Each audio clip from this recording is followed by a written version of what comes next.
You see the grand room in every medieval film, but you never learn its name.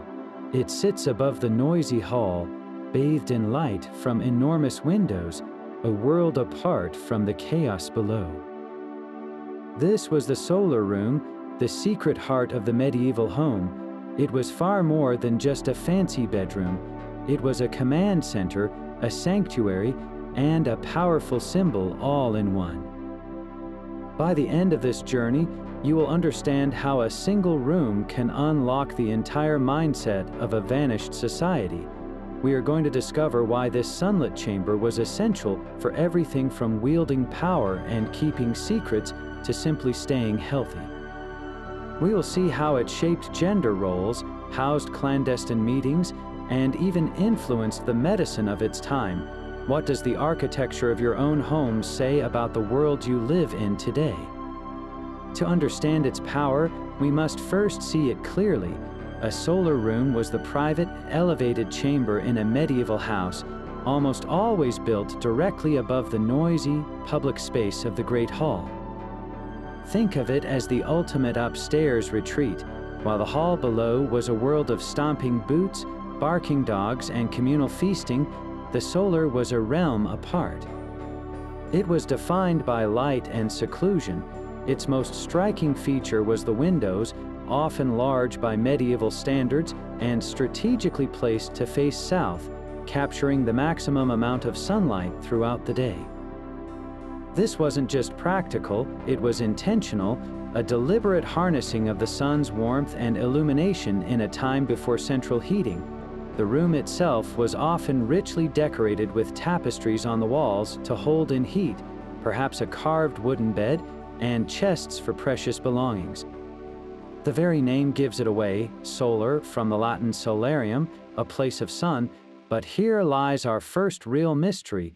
In an age where building materials and labor were enormously expensive, why did the medieval elite consistently invest in creating this bright, private, sun-drenched space? It wasn't merely a bedroom. Its prominence tells us it served a far deeper purpose, one that touches on power, health, and the very structure of medieval life. What urgent needs did this sunny room fulfill that made it not a luxury, but a necessity? The medieval home was a carefully ordered world, a physical map of social status. To find the solar, you must first navigate this layered landscape. At the very bottom, often in a separate building or a semi-basement, were the service areas, the kitchen and the buttery where ale was stored. These were the domains of servants, bustling with heat, steam, and constant labor, but entirely functional with little comfort or status. Then you would enter the heart of the public house, the Great Hall. This was a vast, open space, often with a central hearth for a fire. Here, the entire household gathered. The Lord would dine at a high table on a raised platform, while the rest of the household, from knights to stable hands, ate together on long benches below.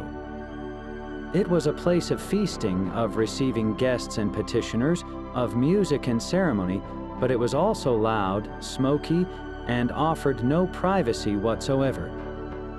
Everyone ate, drank, and often even slept right there on the rush-strewn floor. Now follow the stairs. Ascending from the hall, you reach the private realm. And at the pinnacle of this domestic hierarchy was the solar room. Its placement was no accident. It was literally elevated above the chaos, a sanctuary built over the public theater of the hall. This architecture was a silent language of power. By withdrawing up the stairs, the Lord and his immediate family physically separated themselves from the household below.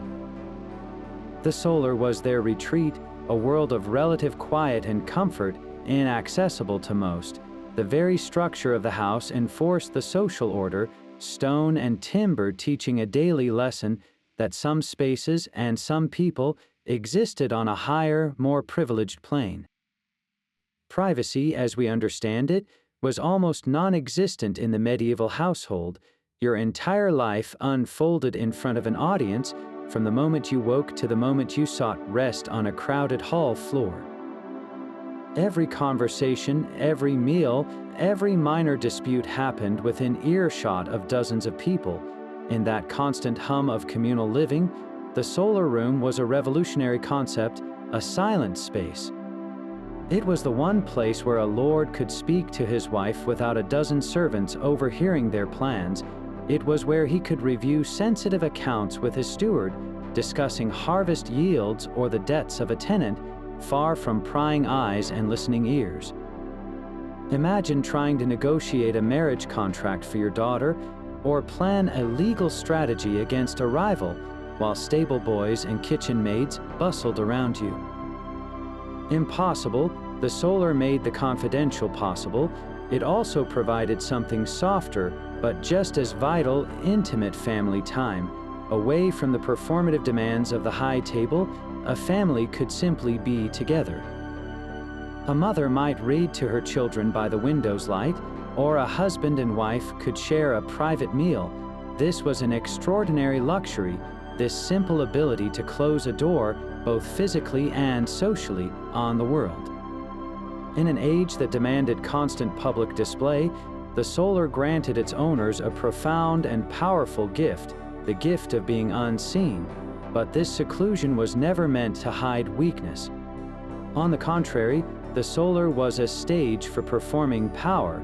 Think of it as the Lord's private throne room, a domestic-scale version of a king's audience chamber. When a particularly important guest arrived, a visiting noble or a wealthy merchant, they would not be received in the chaotic Great Hall. Instead, they would be escorted up the stairs, a symbolic ascent into the inner circle. This act alone was a message: you are being granted an exclusive audience, and the room they entered was designed to overwhelm. The walls would be hung with the most expensive Flemish tapestries depicting heroic battles or lush hunting scenes, their rich colors glowing in the sunlight. These were not just decorations, they were a form of portable wealth and a display of refined taste. Fine carved furniture, perhaps a canopied bed even if it was daytime, stood as proof of craftsmanship and resources. Heraldic shields or family emblems would be prominently displayed, asserting lineage and ancient rights, and in the corner, a heavy, iron-bound chest, its lock a clear promise of coins, jewels, and sealed documents within. Every object was a calculated part of the performance. In this sunlit chamber, away from the common crowd, the Lord could demonstrate his authority not through loud commands, but through silent, undeniable opulence. The message was clear: my power is so secure, I can afford this island of peace and luxury above the fray. The solar's very existence was a statement of social and political standing, written in stone, timber, and woven wool. This daily ascent to the solar was a ritual in itself, a transition from public ruler to private individual. The room's primary function was, of course, as the master bedchamber, a fact that layered its symbolism with profound practicality. The choice was brilliantly efficient. Positioned directly above the Great Hall's massive hearth, the solar was gently warmed by the rising heat from the fire below, a primitive but effective form of central heating that made winter nights far more bearable than in the drafty ground floor chambers. Its elevated location also made it more secure, accessible only by a single staircase that could be easily watched or even blocked if danger threatened. And after the boisterous noise of the hall finally settled into silence, the solar offered a precious commodity: quiet. Here, the lord and lady could find actual rest. But in the medieval world, even sleep was a public performance of status. The bed was not merely a piece of furniture, it was the room's commanding centerpiece, a massive, fortress-like structure. It was often ornately carved from dense oak, and surrounded by heavy curtains that could be drawn closed to create a private, tent-like space within the room. These curtains served a dual purpose: they kept in bodily warmth and kept out drafts, but they also created a final, intimate barrier against the world. This bed was a powerful symbol of the family's continuity. It was the site of the marital union and, more critically, the place where heirs were born, securing the family's legacy and lands.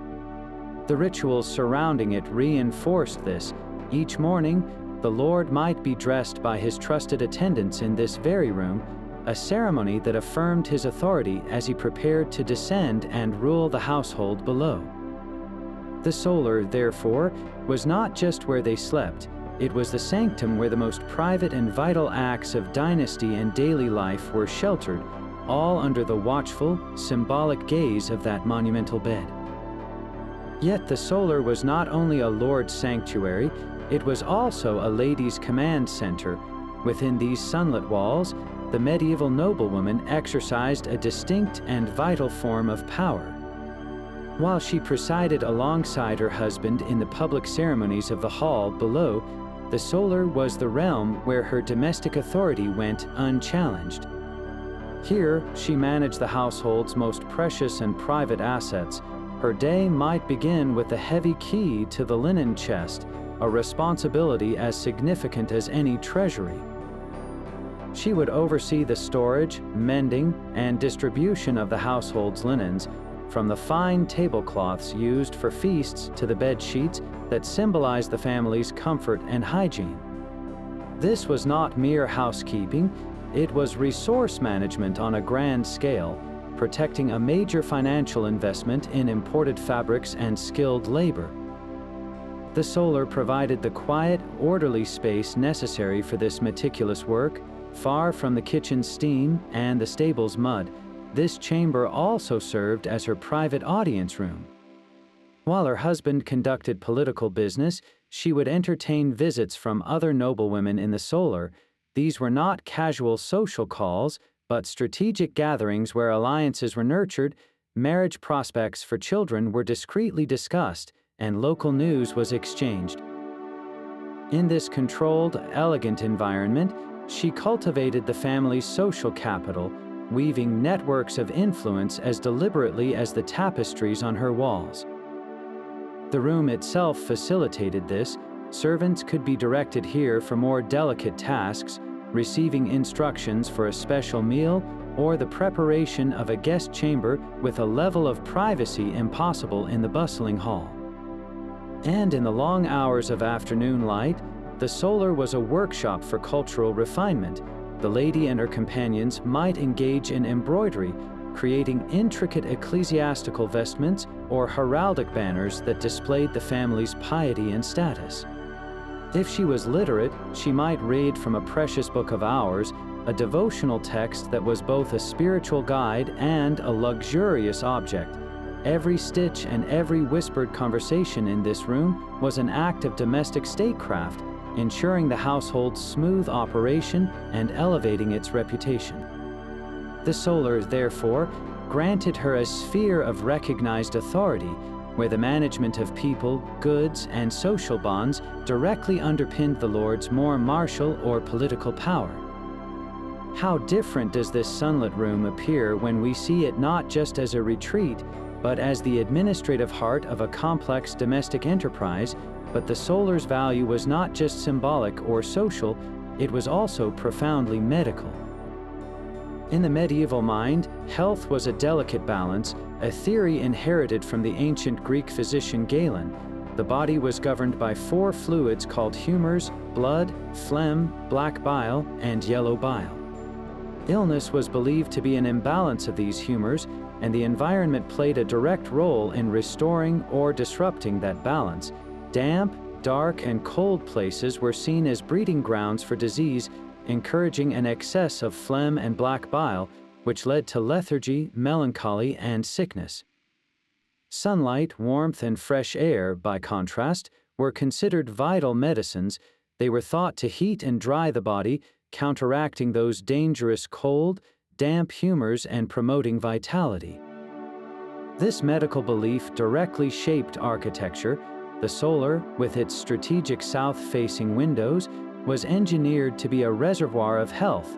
It was designed to capture every possible ray of the sun from dawn to dusk, flooding the room with light and natural warmth.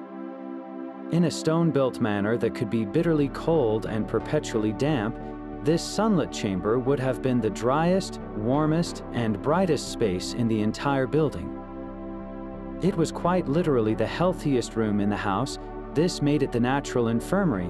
When a family member fell ill, especially the lord, lady, or a precious heir, they would be moved to the solar to convalesce. Here, away from the smoky, crowded hall and the damp ground floor, they could rest in clean air and healing sunlight, following the best medical advice of the age. The room's very design was a form of preventative care, a fortress against the miasmas and chills thought to cause disease. Protecting the physical bodies of the ruling family was as crucial as protecting their social status, for their health guaranteed the stability of the entire household. So the solar served as a life-giving sanctuary where the science of the time, woven from ancient wisdom and practical observation, met the daily need for survival in a perilous world. How many critical decisions, how many recoveries, how many quiet hours of regained strength unfolded in that pool of sunlight, all because someone understood the simple, profound power of a warm, bright room. So the solar was a refuge of health, but it was also a fortress of finance.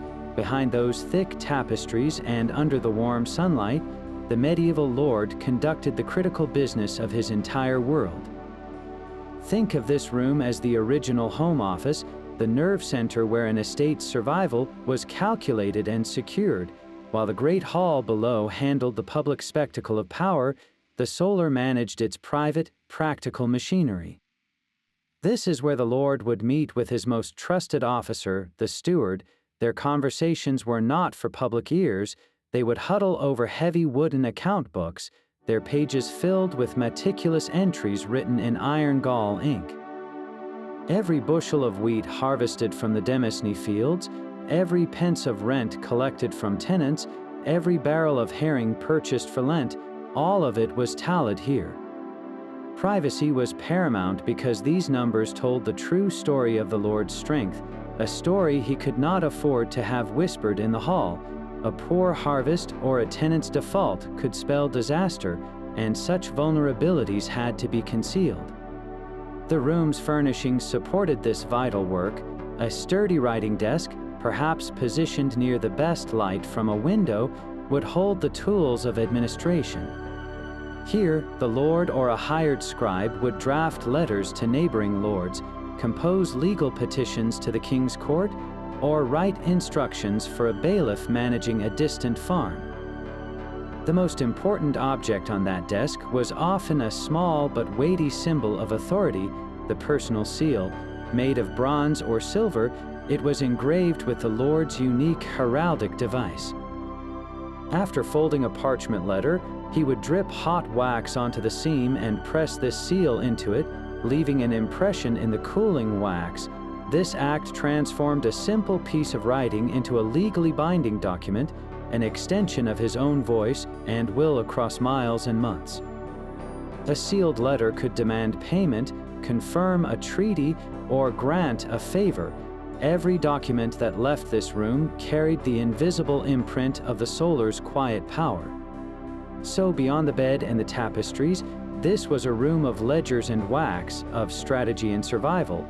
The sunlight that warmed the convalescent also illuminated the numbers that fed 100 mouths and defended a family's future. In the solar, the comfort of a private chamber and the cold calculus of economics were two sides of the same coin. The solar room's journey is written in stone and timber, adapting to the changing face of medieval life itself. In the stark, early Norman keeps, those massive stone towers built for pure defense, the concept of a solar was born from brutal necessity. Privacy was hard-won in these cramped fortresses. Often, the Lord's chamber was simply a distinct, slightly more private room at one end of the great hall on the upper floor, perhaps partitioned by a heavy curtain or a wooden screen.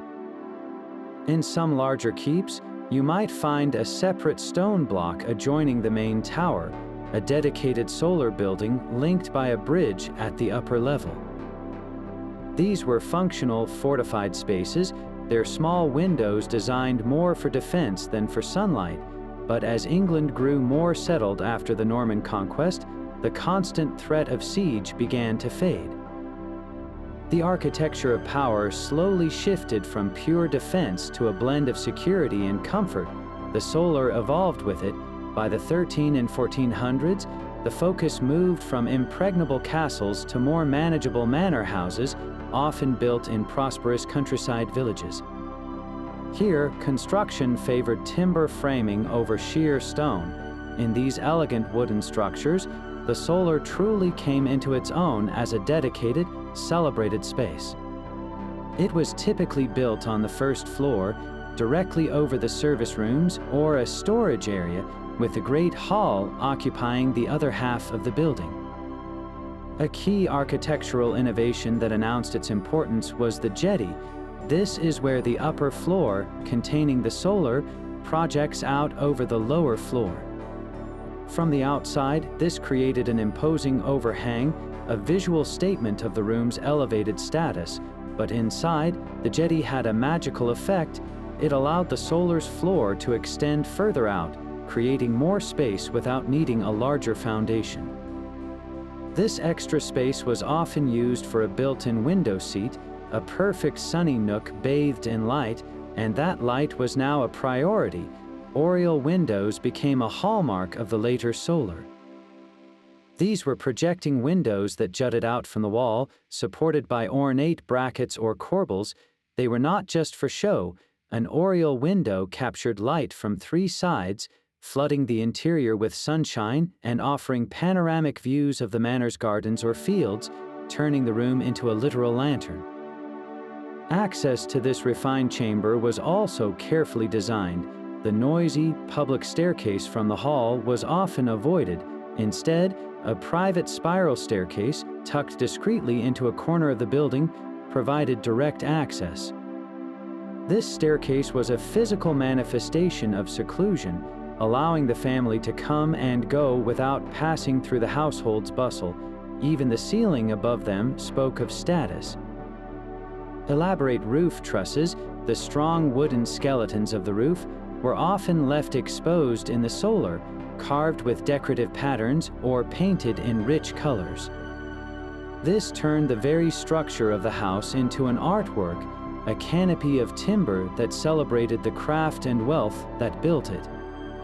From a stark stone chamber in a keep to a sun-drenched, jetted room in a timber-framed manor, the solar's evolution mirrors a broader story of a society moving from a mindset of sheer survival towards an appreciation for comfort, beauty, and the subtle performance of domestic power. This intimate connection between daily life and devotion was made physical in the very walls of the solar. For the medieval elite, faith was not a weekly obligation but a constant, woven into the fabric of every hour. To facilitate this, the solar often had a sacred neighbor, a private chapel or oratory. In many manor houses, this was a small, beautifully appointed room, either attached directly to the solar or accessed through a private door from it. Think of it as a spiritual annex to the family sanctuary. This architectural arrangement served a profound dual purpose. On a practical level, it allowed the Lord and his family to hear Mass daily without the inconvenience and potential danger of a journey to the distant parish church, especially in bad weather or times of unrest. But the deeper message was one of status and sanctity. Having a private chaplain and a dedicated space for worship was a tremendous privilege, a clear signal that this family's spiritual needs were so important they warranted a dedicated house of God. It physically elevated their piety, placing their devotions literally above the worldly concerns of the hall and closer to heaven. The very act of stepping from the solar into the chapel was a ritual, moving from the realm of domestic authority into the realm of divine grace, all within the privacy of their own home. This seamless integration meant that prayer was not an interruption to the day's business, but its foundation. A lord could conclude a tense financial meeting with his steward, then simply walk a few steps to attend Vespers, his mind transitioning from accounts to psalms without ever leaving his private domain. The chapel's presence declared that this household's power was not just secular, but divinely sanctioned and personally nurtured. The objects within the solar itself reinforced this sacred atmosphere. Among the most treasured possessions in the room was the Book of Hours. This was not a Bible, but a personal prayer book, often lavishly illuminated with miniature paintings in gold leaf and vibrant colors. It contained a calendar of saints' days, psalms, and prayers to be recited at the 8 canonical hours of the day, from matins at dawn to compline at night. A noblewoman might spend quiet afternoon hours in the solar's window seat, turning these exquisite pages, her private devotions guided by the images of the Virgin Mary or the crucifixion. The book itself was a masterpiece, a symbol of wealth, literacy, and deep personal faith. Other sacred items would share the space. A small, portable altarpiece, perhaps with painted wooden panels that folded shut, might sit on a chest or a dedicated shelf. A finely carved ivory crucifix or a statue of a patron saint could be placed in a niche. These were not hidden away, but displayed as integral parts of the domestic landscape. Their presence transformed the solar from a mere living space into a kind of sacred cabinet where the spiritual and the mundane coexisted. The sunlight that streamed through the windows would catch the gold leaf in the prayer book and warm the wood of the crucifix, making the divine feel immediate, personal, and comforting.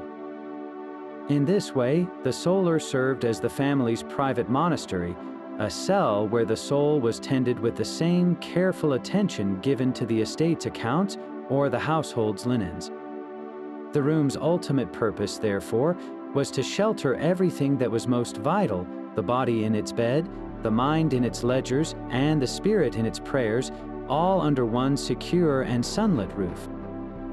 Stepping into a fully furnished solar was to enter a gallery of wealth where every object whispered of trade, taste, and meticulous craftsmanship. The walls themselves were the first and grandest statement. They were almost certainly hung with tapestries, large woven panels of dyed wool and sometimes silk. These were not mere decorations, they were essential technology. In a stone or timber room, tapestries acted as a vital insulating layer, trapping drafts and holding in the precious warmth from the fireplace or the sun. But their function was equally symbolic. They depicted elaborate scenes, biblical stories, heroic legends, or idyllic hunts in lush forests. A visitor would be surrounded by a woven world of color and narrative, a clear demonstration that the owner could afford such imported luxuries, likely from the renowned workshops of Flanders. The tapestries transformed cold walls into a theater of status. Dominating the space was the bed, a piece of furniture so important it often gave the room its alternate name, the bedchamber. This was no simple cot. The bedstead was a massive wooden frame, often of carved oak, designed to be a room within a room. From its posts hung heavy curtains of expensive fabric, like velvet or fine wool, which could be drawn closed at night to create a warm, private cocoon. Upon the wooden slats of the bed lay a feather mattress, a supreme luxury compared to the straw-filled sacks used by most of the household. Layers of linen sheets, woolen blankets, and a fur-covered counterpane completed the nest. This bed was a public symbol of the marriage and the family line, but also a private haven of remarkable comfort. Storage was both practical and prestigious, handled by large, iron-bound chests. These trunks, often carved with geometric patterns or family initials, held the household's most precious movable goods. One might contain the ladies' gowns of silk and fine wool, another the lord's tunics and fur-trimmed robes. A particularly sturdy chest, with a complex lock, would safeguard the family's reserve of silver coin, important documents sealed with wax, and pieces of jewelry. Like the tapestries, a finely made chest from a specialist carpenter was a display item in itself, proof of access to skilled artisans. For daily living, the room held simpler but well-made furniture. A couple of sturdy wooden chairs with carved backs, perhaps with embroidered cushions, provided seating near the fireplace. A long bench might sit under a window, offering a sunny spot to read or converse. A washstand with a ceramic basin and jug allowed for morning ablutions, and in some solars, you might find a small, felt-covered table for games like chess or tables, a precursor to backgammon. This was not just a pastime, it was a sophisticated leisure activity. The game pieces themselves, sometimes made of ivory or polished stone. Every single item, from the Flemish tapestry to the ivory chess piece, told a silent story. It spoke of trade networks stretching across Europe, of specialist craftsmen in distant towns, and of a conscious choice to spend vast sums on domestic beauty and comfort. To furnish a solar was to curate an environment that declared, "We are not merely surviving, we are thriving," in a space shaped by light, privacy, and exquisite taste. Yet for all its symbolic grandeur, the solar's true magic lay in its defiance of the medieval cold. This was a world where winter's chill seeped into the very bones of stone buildings. To make this sunlit chamber a true sanctuary, its occupants deployed a sophisticated arsenal of domestic technologies, each one a hard-won victory against the elements. The most significant of these was the fireplace. In early solars, heat might have come only from a central metal brazier, its smoke curling up to a hole in the roof. But by the late medieval period, a major innovation transformed comfort, the built-in fireplace with a stone or brick chimney. This was a revolutionary upgrade. A fireplace set into the wall, with a proper flue to channel smoke outside, allowed for a larger, hotter, and far safer fire. It meant the solar could be heated efficiently without filling the room with choking smoke. This single feature elevated the room from a fair-weather retreat to a cozy, year-round haven. The lord and lady could now enjoy their private chamber even on the bleakest December night, gathered around their own personal hearth. But the fireplace was just the centerpiece of a broader strategy. The stone or timber walls themselves were relentless conductors of cold. To combat this, tapestries were hung not just for beauty, but as essential insulation. These heavy woven textiles acted like a layer of thermal armor, trapping a pocket of still air against the wall and significantly reducing drafts. Underfoot, the cold rose from the floorboards or stone slabs. Here, a thick layer of fresh rushes or sweet-smelling herbs like lavender was strewn. This provided a resilient, insulating carpet that could be replaced regularly, absorbing spills and adding a pleasant fragrance to the room. Even the windows, those glorious sources of light, were potential weak spots. When the sun set or a storm blew in, heavy wooden shutters would be swung closed and barred, sealing the openings with a thick barrier of oak. On the inside, curtains of wool or even leather might be drawn across the shutters for an extra layer of defense against the night air. Illumination was another careful balance of resource and ritual. During the day, the solar was masterfully designed to harvest every minute of daylight, its large windows and perhaps an oriel acting as light wells. But as dusk fell, artificial light took over and it was expensive. The most common source was the tallow candle made from animal fat. These candles smoked and sputtered with a distinct, greasy odor, but they were affordable enough to use in modest numbers. For a cleaner, brighter light, one might use beeswax candles. These burned with a steady, sweet-smelling flame, but their cost was prohibitive, reserved for the most important occasions or the altars of the private chapel. Oil lamps fueled with fish oil or later with cheaper rape oil provided another option, their small, controlled flames useful for tasks like sewing or reading by. Each flickering light source was a measured luxury, its use dictated by the hour, the task, and the wealth of the household, so the comfort of the solar was not a passive condition, but an active, daily achievement. It was a space maintained through constant effort, a bubble of warmth and light sustained against the pervasive cold and dark of the medieval world. In this room, the simple act of being comfortably warm and able to see clearly after sunset was a quiet testament to human ingenuity and a tangible measure of status. What does it mean that the ultimate symbol of domestic power was, in its essence, a brilliantly engineered defense against the cold? The quiet world of the solar did not remain locked behind wooden doors, it lived vividly in the stories people told. To understand how deeply this room was woven into the fabric of medieval life, we must look at the pages of their books and the scenes in their art. Illuminated manuscripts, those brilliant hand-painted books, often show noble life unfolding in interior spaces that can only be solars. We see a lady seated by a large window, her hands busy with embroidery as a visitor presents a small gift. We see a couple in quiet conversation, a book open between them. These are not generic rooms, they are specific, sunlit chambers that the artist and the viewer immediately recognized as the private, privileged heart of the home. The setting itself tells a story before a single word is spoken.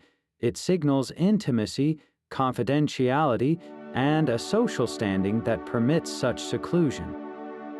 In poetry and romance, the solar becomes a charged dramatic stage. Take Geoffrey Chaucer's great poem, Troilus and Chryside. The entire tragic love affair pivots on moments within Chryside's chamber, a classic solar. It is here, in this private feminine space, that Pandarus first whispers Troilus's devotion to his niece. The room's seclusion allows for the secret plot to unfold, away from the public eye of Troy. Later, it is where the lovers themselves meet, their most intimate exchanges sheltered by its walls. The solar is not a passive backdrop, it is an active character in the drama. Its privacy enables the affair, but its symbolism also heightens the stakes. This is a violation of a sanctuary, a turning of a place of honor into a site of clandestine passion. The room's very nature makes the betrayal feel more profound. Arthurian legends use the solar with similar power. In many tales, the Queen's chamber is where secret meetings with Lancelot occur, where whispered confidences are shared, and where the fragile web of courtly love and loyalty is tested to its breaking point. When a knight is brought to the Queen's solar, it is a moment of immense significance, a crossing of a threshold into her personal sphere of influence. These literary scenes reinforce everything the architecture tells us.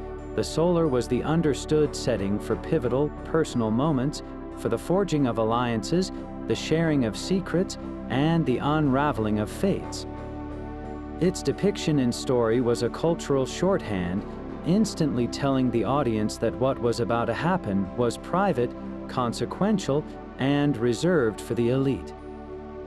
The medieval imagination returned to this room again and again because it represented a powerful contradiction. It was both a fortress of safety and a crucible for the most dangerous human emotions, love, ambition, and deceit. When we read of a meeting in a solar, we are being invited into the innermost circle to witness the moments where history, both personal and political, was quietly made. Yet this sanctuary of sunlight was also a chamber of shadows where the most dangerous human currency was traded, secrets. The solar's very design, its seclusion and controlled access, made it the perfect stage for intrigue.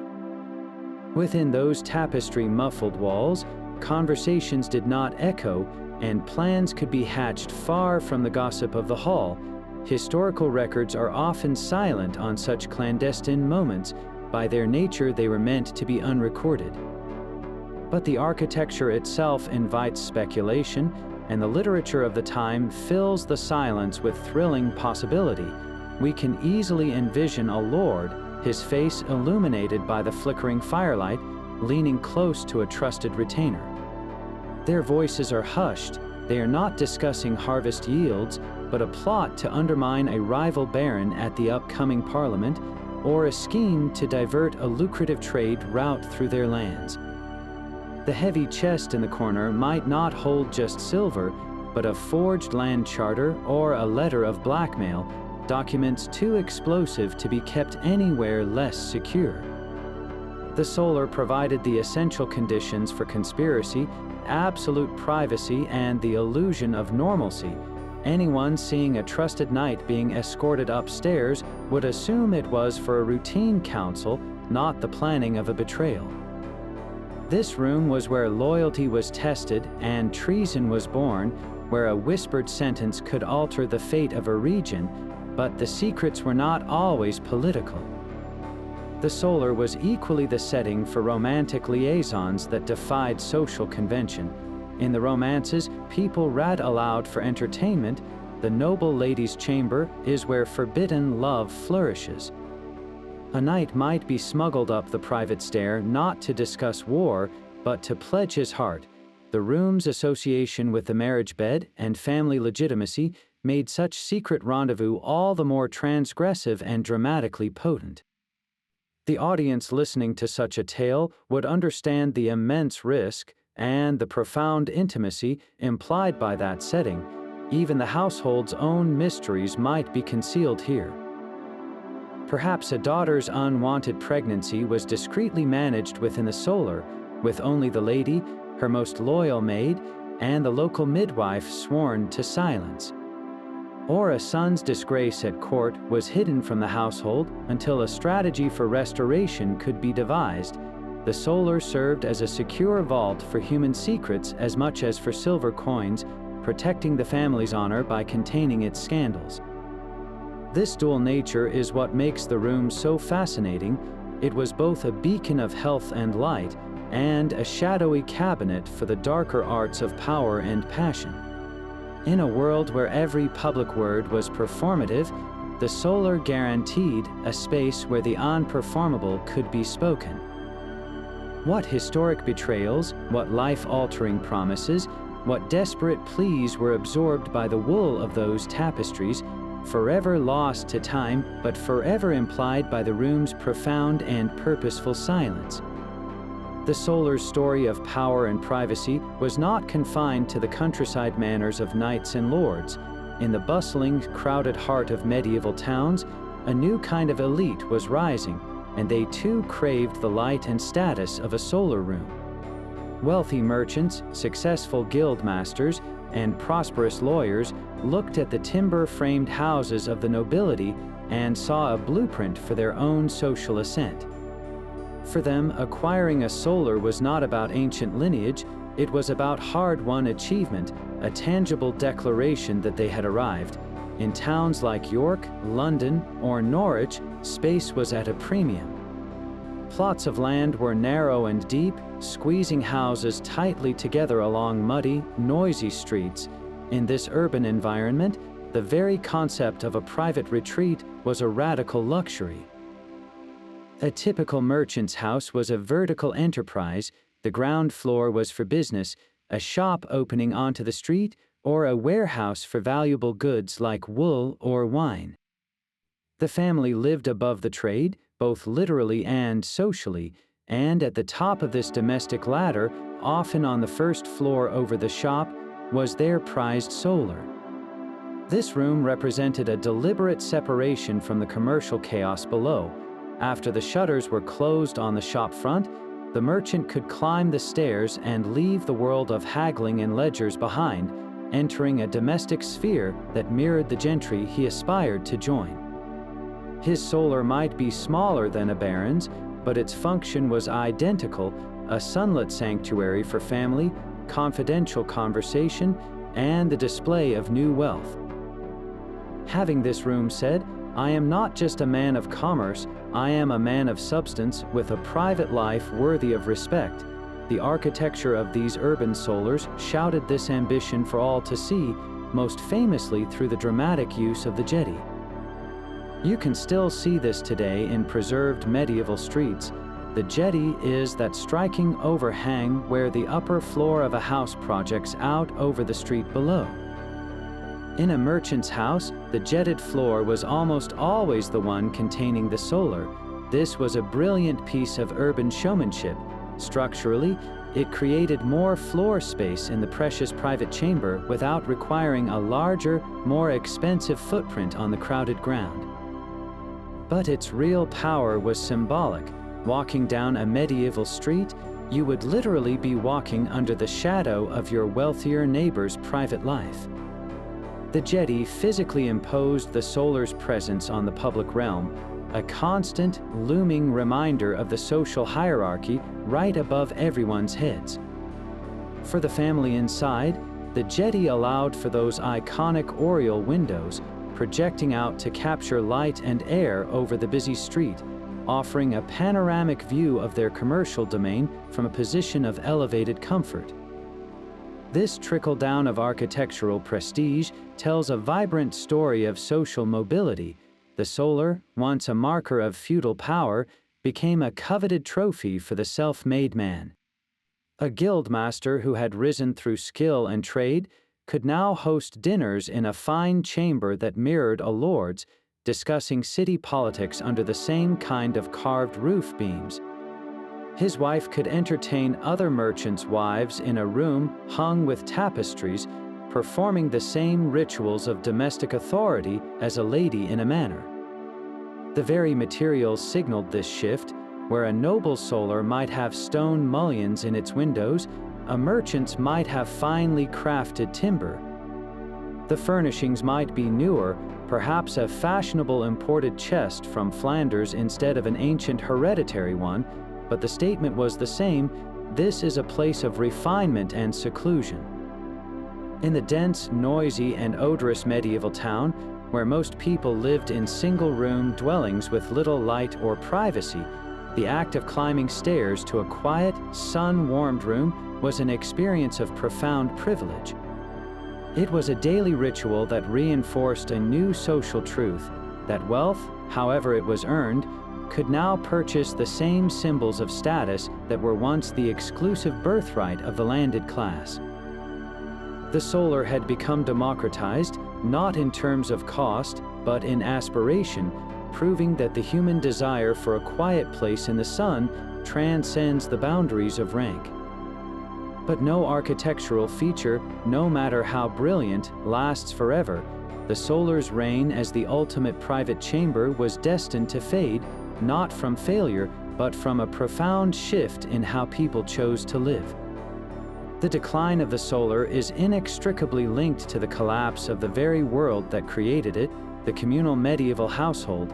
For centuries, the Great Hall was the undeniable heart of domestic life, a noisy, smoky stage where everyone from the lord to the lowest servant ate, worked, and often slept together.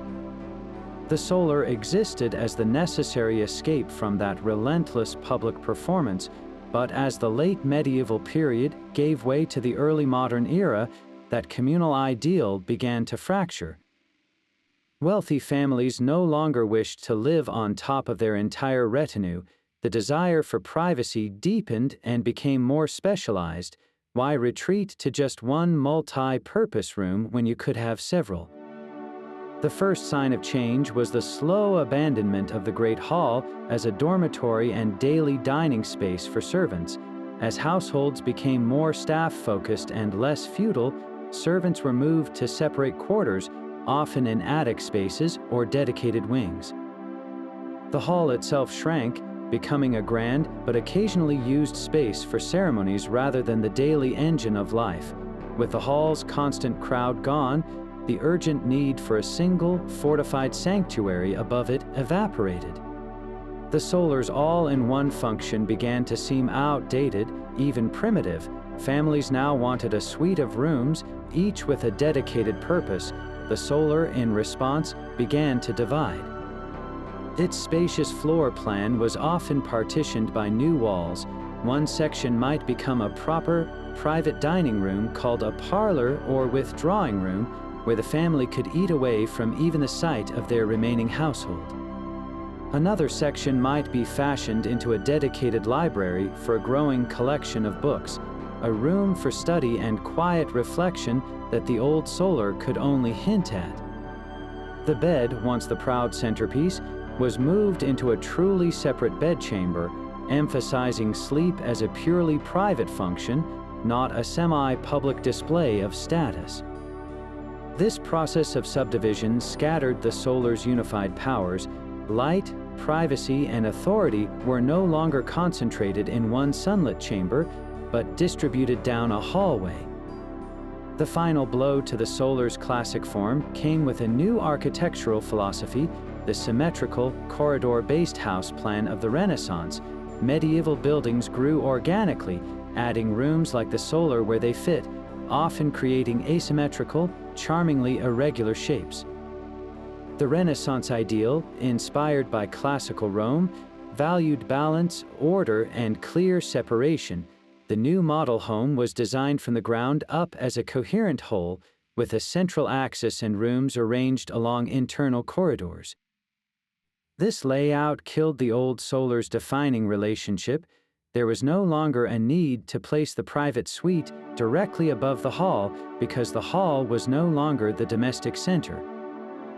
Instead, a suite of equally important rooms, a withdrawing room, a library, a bedchamber, all sat on the same floor, connected by a hallway that provided private circulation. The staircase became a grand architectural feature in its own right, not just a functional link between public and private spheres. In this new world of specialized rooms and orderly plans, the multi-tasking solar seemed like a relic.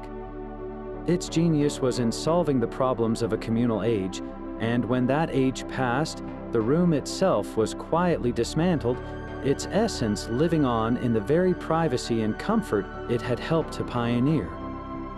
The silent stones of a ruined manor hold their secrets tightly, but a trained eye can still read the story they tell. To uncover a solar room, archaeologists become detectives of domestic life, piecing together clues from crumbled walls and buried floors. Their first task is to locate the room itself within the gutted shell of a building. They search for a chamber on the first floor, positioned with a commanding view and, most importantly, a fireplace. A finely built hearth with a decorated surround or an elegant chimney breast is a strong indicator, marking this as a space meant for comfort and long occupation, not just storage. The floor offers another vital clue.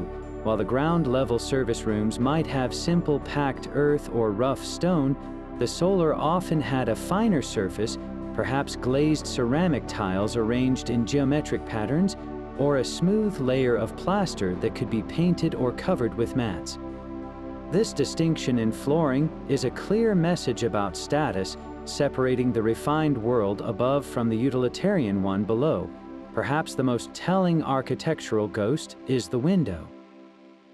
Archaeologists look for the telltale scars in the masonry, the wider openings and deeper sills that once held expansive windows.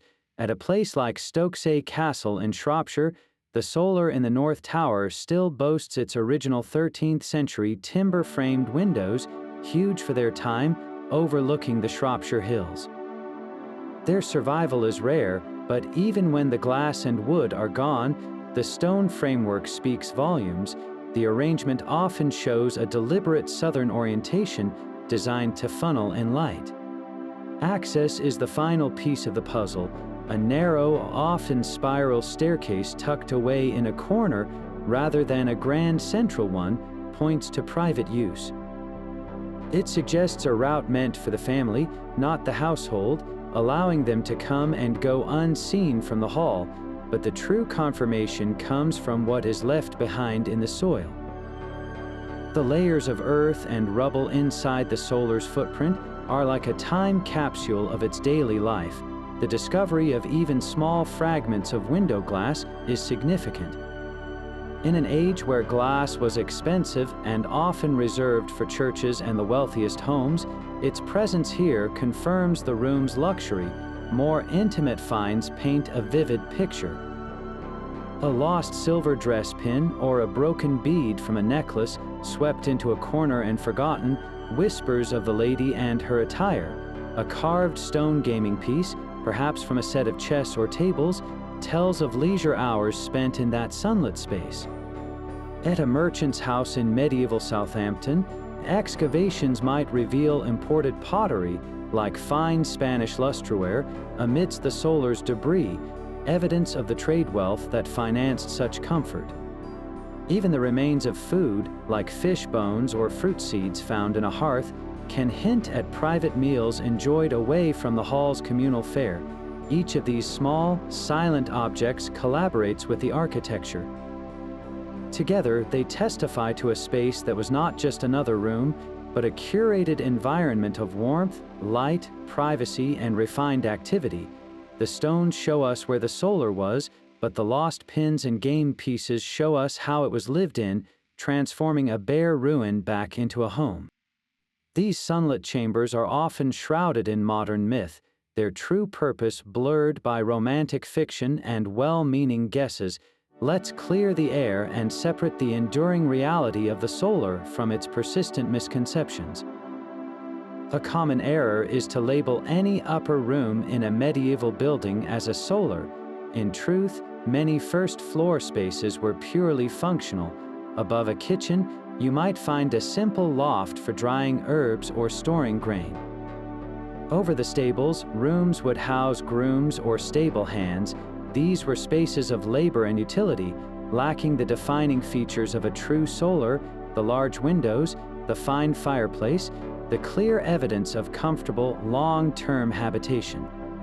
A solar was not defined by its height, but by its luxury and intent.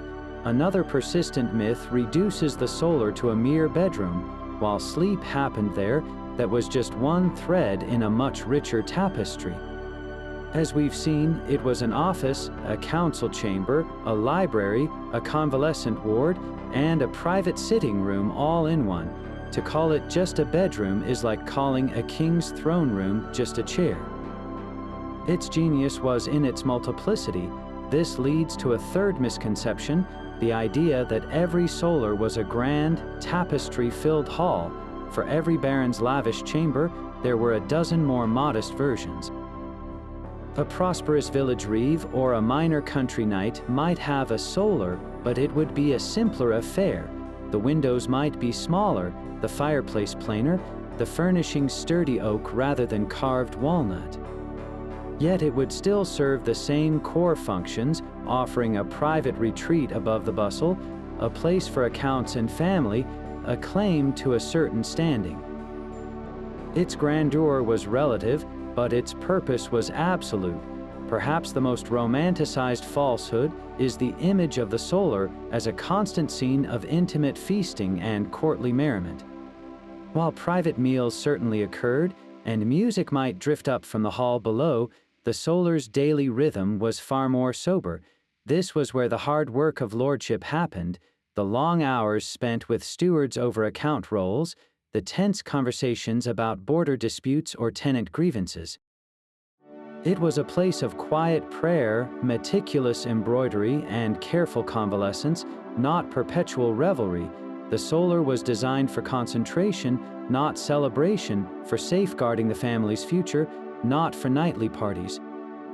By dispelling these myths, we see the room more clearly, not as a set piece from a fairy tale, but as a sophisticated tool for living. It was a practical response to the complexities of medieval life, a versatile space where power was exercised, health was nurtured, and the precious commodity of privacy was, for the first time, architecturally guaranteed. That desire for a sunlit sanctuary never truly vanished, it simply evolved. While the medieval solar as a single, multi-purpose chamber faded, its DNA was woven into the very fabric of the homes that followed. The concept of a private family retreat, elevated above daily toil, proved irresistible. In Tudor England, the solar transformed into the great chamber. This was still the Lord's primary private room, but it reflected a new, more courtly world. It was often even more lavishly decorated with ornate wood paneling and plasterwork ceilings, and while it served many of the same functions, its name hints at a shift. It was becoming a stage for more select, prestigious gatherings rather than the all-in-one family sanctum. More telling is the term withdrawing room. This is a direct descendant of the solar's core purpose. To withdraw from the great hall was exactly what the Lord did when he climbed the stairs to his solar. By the 16th and 17th centuries, this became a dedicated room name, the withdrawing room, a place the family retired to after dinner. It was a space for conversation, music, and privacy, inheriting the solar's social and intimate roles, but leaving the bed and the business ledgers behind. This, in turn, evolved into our modern living room or parlor, the heart of the private family domain. Even our language holds these echoes. The word solar itself retreated from common use for a room, but it re-emerged in the 19th century as solarium. A solarium is, by definition, a room built to admit sunlight, often for the health and pleasure of its occupants. The connection is explicit and profound. When we use that word today for a sunroom or a glassed-in porch, we are invoking the exact same Latin root, sol, for sun, that the medieval builder did. We are still building rooms to capture light for comfort and well-being, a direct architectural lineage stretching back 700 years. Look at the modern master suite in a home. It is not just a bedroom, it is a private domain, often with a sitting area, a luxurious bathroom, and the best views. It is a retreat from the shared spaces of the house, a place for rest, privacy, and intimacy. This is the solar's legacy in its purest form, a dedicated, comfortable space for the heads of the household, separate from the daily flow. The home office or private study is another clear air. It is the room where confidential work is done, where ledgers, now digital, are managed, where important calls are taken behind a closed door. It fulfills the solar's role as the administrative heart, the place for the serious business of life, sheltered from domestic distraction. So the next time you retreat to your own quiet corner of the house, whether it's a sunny nook with a book or a private room at the top of the stairs, remember you are participating in a very old human ritual. The stones and timbers may have changed, but the fundamental need they answered, for light, for quiet, for a space to be truly oneself, remains beautifully, enduringly the same. The first pale light of dawn would find its way through the solar's eastern window long before the household below began to stir. For the Lord, the day began here, in the quiet chill of his private chamber. His personal servant or valet would enter softly, perhaps stirring the embers in the fireplace back to life before helping his master dress. This morning ritual was a quiet affirmation of status, a private preparation for the public role he would soon assume. As he pulled on a fine linen tunic and a tunic of dyed wool, his mind might already be turning to the day's business. The solar provided this essential buffer, a space to gather his thoughts and his dignity before descending the stairs to command the hall. His first official act of the day often took place right here. After breaking his fast with a simple meal of bread and ale, he would summon his steward. The two men would sit near the window, where the growing light illuminated the account rolls spread before them. This was the daily council of estate management. The steward would report on which fields were being plowed, which tenants were behind on rent, or what supplies needed purchasing at the next market. Their voices were low, their conversation frank. In this private room, the Lord could express concerns, make difficult decisions, and receive unvarnished advice without an audience. The solar seclusion made these crucial morning meetings possible, ensuring the machinery of the estate was oiled and set in motion before the public day truly began. By mid-morning, as the Lord went down to the hall to hold court or ride out to inspect his lands, the solar transformed into the lady's domain. The sunlight, now streaming directly into the room, became a practical tool. She might sit in the window seat, the warmest spot in the house, to attend to her correspondence or review the household inventory with her head maid. A servant would be summoned to the solar to receive specific instructions for the day's meals or the preparation of the guest chamber for an expected visitor. Here, away from the bustling kitchen, she could give orders with clarity and precision. If a traveling merchant arrived with fine fabrics or spices, he might be brought up to the solar so the lady could inspect his wares in good light, feeling the quality of a Flemish wool or bargaining for a sack of precious pepper without the distractions of the courtyard. In the afternoon, the room might host a different kind of industry. The lady and her companions or daughters would gather with their embroidery frames, working on a new altar cloth or mending a valuable tapestry. This was social, but it was also productive, a time for skilled work and quiet conversation. The solar facilitated this blend of management and craft, its light enabling detailed needlework, while its privacy allowed for the free flow of talk, from local gossip to family matters. This was her command post, where the domestic economy was supervised and the social bonds of the household were gently reinforced. As evening drew in and the great hall below filled with the household for the main meal, the lord and lady would preside from the high table, performing their public roles. But after the last course was cleared and the minstrels began to play for the general company, the family would often exercise their privilege of retreat. They would slip away, climbing the stairs back to the solar for a private supper. This was a more intimate affair, perhaps just the lord, his lady, and their immediate children. The food might be the same as below, but the atmosphere was utterly different. Here, they could talk freely without the need to project their voices or maintain a formal demeanor. A younger child might recite a lesson, or plans for a daughter's marriage might be discussed in tentative terms. This was family time, precious and shielded from view.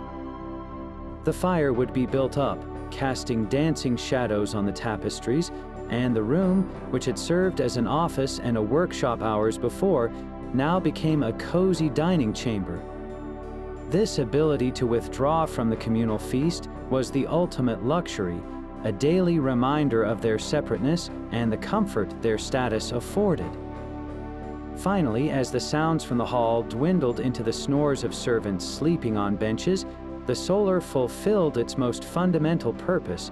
The heavy bed curtains would be drawn back by a maid, revealing the linen-covered feather mattress. The rituals of bedtime were intimate and symbolic. The lord might secure the house, checking that the private stair door was barred, while the lady might place her jewelry in a small casket on the chest. The tapestries now served their practical night duty, holding the fire's warmth close and damping the drafts that whispered through the stone walls. As the candles were extinguished, save perhaps one safe in a lantern, the room surrendered to darkness and quiet. The anxieties of the accounts, the complexities of household management, the performances of lordship, all were left behind as the family sought rest in their fortified sanctuary. The solar, which had been a council chamber, an office, a sitting room, and a dining room, was now at last simply a bedroom, but even in sleep, its symbolism endured. This cycle, repeated every day from dawn to dusk, wove together all the threads of medieval life, power, privacy, family, health, and work into one sunlit, tapestry-hung room. It was not a static museum piece, but the dynamic, breathing heart of a home. But this need for a sunlit, private retreat was not unique to medieval Europe. Across time and culture, the powerful have always carved out personal sanctuaries within their homes. To truly appreciate the solar's distinct character, we can place it alongside its architectural cousins. In ancient Rome, the head of the household retired to the cubiculum. This was a private bedroom, often small and sparsely furnished, used primarily for sleep and sometimes for receiving very close friends or conducting discreet business. Its function was narrower, more singularly focused on rest and intimacy, lacking the solar's expansive role as a daytime command center. Centuries later, in the glittering heart of the Byzantine Empire, the emperor or a wealthy aristocrat would entertain in the triclinos. This was a formal reception hall, often lined with couches for dining, used for lavish ceremonies and impressing important guests. While grand, the triclinos was fundamentally a public room, a stage for imperial spectacle. It lacked the solar's essential quality of being a family retreat from the public eye, a place for private life as well as controlled display. Further east, in the Islamic world, the wealthy built the Ka. This was a magnificent reception hall, typically divided into two sections, a lower area for guests and a raised, often domed section where the host would sit. It was a masterpiece of architecture designed for hospitality and cooling breezes, with intricate tilework and fountain. Yet, like the triclinos, its primary purpose was public reception, not the blended, everyday domestic life of the solar. So, what sets the medieval solar apart in this global family of private chambers? Its uniqueness lies in its specific, layered relationship to the feudal household. First, its placement was non-negotiable. It sat directly above the Great Hall. This vertical arrangement was a physical diagram of the social order, the private literally elevated over the public. Second, its function was remarkably blended. It was never just one thing. It seamlessly combined the bedroom's intimacy, the office's administration, the sitting room's leisure, and the chapel's devotion all under one roof. The Roman cubiculum slept, the Byzantine triclinos feasted, but the medieval solar did all of that and more every single day. Finally, its existence was inextricable from the feudal bond. The solar was the private reward for public lordship.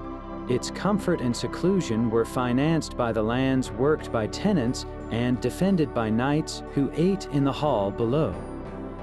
It was the quiet hub of the manor's economic and social machine, a space where the lord managed the very system that sustained his privilege. Other cultures created beautiful rooms for privacy or power, but the medieval solar was a direct architectural expression of a specific social contract, a sunlit chamber where the personal, the political, and the economic quietly converged. The solar room is alive and well on our screens, a testament to its enduring power as a symbol. In the grand castles of Westeros on Game of Thrones, private chambers high in the towers serve as the setting for pivotal moments of conspiracy and intimacy. While the show rarely labels them, these rooms capture the solar's essence, a retreat from the political chaos of the throne room below. We see Cersei Lannister plotting with Qyburn in her sunlit chamber, or Sansa Stark seeking solace in her room at Winterfell, its large windows overlooking the snowy courtyard. These spaces feel authentic because they understand the room's primary function, seclusion for the powerful. Historical dramas make the connection even clearer. In series like The White Queen or The Last Kingdom, we are often shown the lady's chamber as a place of both vulnerability and strategy. It is where alliances are forged over whispered conversations and where the business of lineage is managed away from the war councils.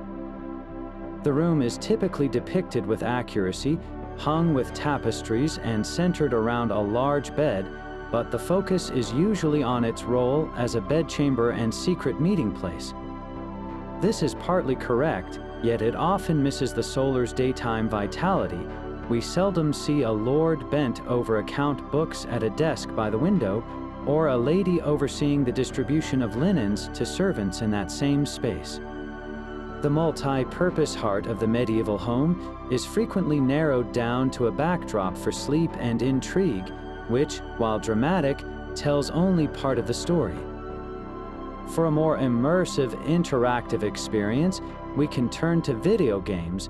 The critically acclaimed Kingdom Come: Deliverance is renowned for its painstaking historical detail. As you explore the world, you can enter the private chambers of nobility in timber-framed manor houses, Here, the solar is presented in all its layered glory. You might find a finely dressed bed, a sturdy chest, a writing desk with scattered documents, and perhaps a prayer book left on a bench. The environment tells a story of a lived-in space used for multiple functions. You get a sense that this is where the character sleeps, works, and keeps their valuables, all in one room. This depiction comes closer to the historical reality than many filmed interpretations because the game's design allows for environmental storytelling. The objects in the room hint at a full daily cycle. Analyzing these pop culture portrayals is more than just nitpicking accuracy. It reveals what our modern imagination latches onto. We are drawn to the solar as a chamber of secrets and romance, the perfect locked room for a plot to unfold. The quieter, more administrative functions are less cinematic, so they fade from view. Yet every time a director chooses to place a crucial conversation in a lord's private upper room, they are unconsciously honoring the solar's original purpose. They are using the architecture to signal that what is about to be said is privileged, dangerous, and far from the public ear. This bridge between entertainment and history is incredibly valuable. For a viewer who has never heard the term solar, recognizing that room from a favorite show suddenly makes the past feel tangible and logical. It turns an architectural concept into a familiar stage for human drama. The next time you see a character retreat to a sunlit chamber in a castle, you will see beyond the bed and the tapestries. You will understand you are looking at the command center of a vanished world. That final climb up the private stair into a pool of sunlight and quiet speaks to something timeless in the human spirit. The solar room fascinates us not because it is alien, but because it feels like a solution to a problem we still recognize. At its core, it represents a universal longing for a sanctuary, a place where we can shed our public roles and simply be.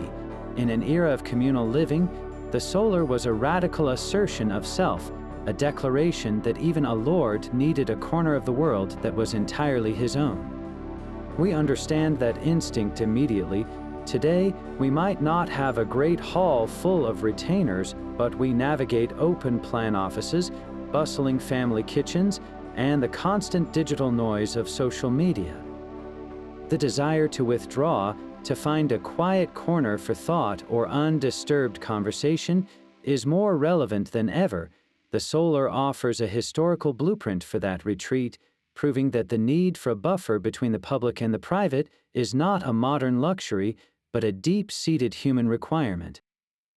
It reassures us that seeking a space of one's own is not a sign of antisocial behavior, but a fundamental step toward maintaining identity and sanity. The room's multi-functional genius also resonates. In a single chamber, the medieval family managed everything from finances and health to faith and leisure. In our own homes, we often feel pulled in a dozen directions, our attention fragmented across devices and duties. There is an appealing efficiency, a holistic simplicity, to the idea of a central command post where all the threads of life could be woven together under one roof. The solar suggests that sophistication is not about having more separate rooms, but about designing a space that elegantly serves the full complexity of a human life. It embodies a pursuit of order and control within one's own domain, a goal that anyone who has ever tried to manage a household or a busy schedule can immediately appreciate. Furthermore, the solar challenges our sometimes simplistic view of the medieval period as a dark, crude, and uncomfortable age. Here was a room designed with profound intentionality for light, warmth, health, beauty, and intellectual engagement. Its large windows were feats of engineering, its tapestries were masterpieces of art and technology, and its very existence was informed by the best medical and philosophical knowledge of the time. This reveals a society capable of remarkable domestic sophistication, one that valued comfort, privacy, and aesthetic pleasure. It makes the past relatable, not as a caricature of mud and misery, but as a world where people, just like us, sought to create a haven of order and meaning against the chaos of the world outside. Ultimately, the solar room is a mirror. It shows us a medieval elite crafting an environment to meet their deepest needs for security, authority, and peace.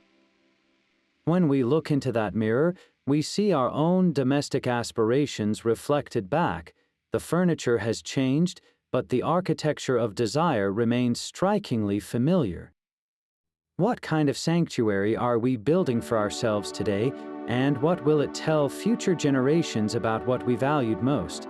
The solar room, in its quiet brilliance, solved the fundamental problem of medieval life. It carved out privacy in a relentlessly communal age, offering a silent sanctuary above the noisy hall. It performed power not through shouts but through sunlight and tapestries, a stage where status was displayed in quiet opulence. It served as a fortress of health, harnessing the sun's warmth as medicine in a cold, damp world. Within its walls, the critical business of an estate was managed, ledgers balanced and seals pressed onto wax, far from prying eyes. And it was the lady's undisputed domain, a command center for the household's intricate social and economic machinery. More than just a bedroom, the solar was a microcosm, a single room that contained the entire compressed drama of medieval society, its hierarchies, its fears, its aspirations, and its delicate balance between public duty and private need.